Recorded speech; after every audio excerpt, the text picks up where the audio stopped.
In this video, we will discuss the differences between single-stage application, multi-stage application, and late-stage application. So, in a single-stage application, candidates complete their application data at the initial application point, and they can't change or add to their data later.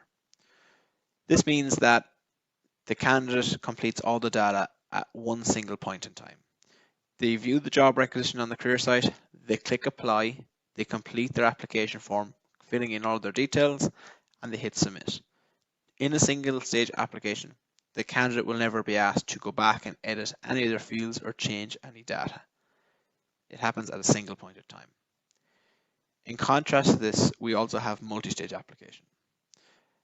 In a multi-stage application, the candidate completes the application data at the initial application point, but can also be granted permissions to access other fields, edit different types of data, or simply maybe upload some additional attachments